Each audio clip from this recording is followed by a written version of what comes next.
तस्वीरें आपके सामने जम्मू कश्मीर असेंबली की, और ये वो कॉपी भी है जिसमें सुरेंद्र कुमार चौधरी जो डिप्टी चीफ मिनिस्टर हैं, जिन्होंने एक रेजोल्यूशन मूव किया, एक करारदाद मंजूर करने के लिए स्पीकर से रिक्वेस्ट की। और यही वो करारदाद है जिसमें एक तो मरकज़ से कहा गया कि तमाम जो जम्मू कश्मीर के को लेकर फैसले किए गए हैं, उससे पहले किसी तरह की मुशावरत नहीं हुई, उस तरफ इशारा किया गया।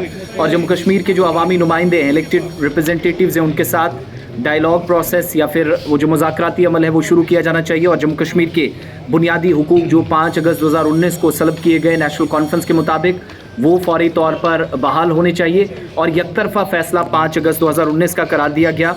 और जैसे ही रेजोल्यूशन उन्होंने पेश किया तो हंगामा आराई बीजेपी की जानिब से या लीडर ऑफ अपोजिशन की जानिब से इसको अपोज किया गया, मुखालफत की गई।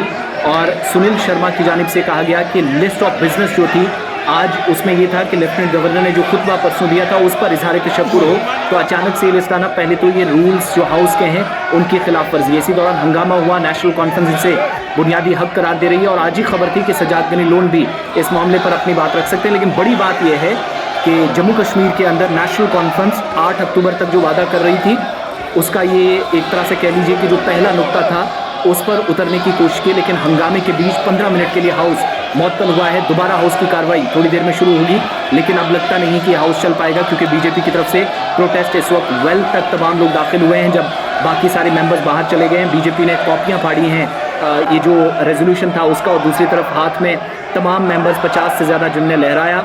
और वो करारदाद जो स्पेशल स्टेटस की बहाली और कॉन्स्टिट्यूशन जो गारंटीज़ है, जो आईनी हुकूक हैं जम्मू कश्मीर के, उन के सलब करने का जो इल्ज़ाम इस रेजोल्यूशन के ज़रिए लगा, वो मरकज़ को एक बार फिर से बावर कराने की कोशिश हुई है। उसे कांटेक्ट करने की कोशिश करेंगे, लेकिन रेजोल्यूशन जिसको लेकर खबर यह है कि जो कंफर्मेशन भी हो गई, नेशनल कॉन्फ्रेंस ने हिस्टोरिक मूव इसे करार दिया है। और ये रेजोल्यूशन अब पास हो चुका है। जो कॉपियाँ आप ऐवान में अरकान के हाथ में देख रहे हैं, ये पास हो चुका है। स्पीकर ने इसको मंजूर किया है। बीच में उन्होंने ये भी वार्न किया तमाम मेंबर्स को कि अगर आप शोर शराबा करेंगे तो मैं इस पर वोट ऑन अकाउंट पे इसको लूँगा, वोट करवाऊंगा। तो फिर जाहिर सी बात है, जिस तरफ नंबर ज़्यादा हैं गेम उस तरफ उस साइड जानी थी, वही हुआ। रेजोल्यूशन पास हुआ। नेशनल कॉन्फ्रेंस इसे तारीखी कदम करार दे रही है। बीजेपी का प्रोटेस्ट जारी है।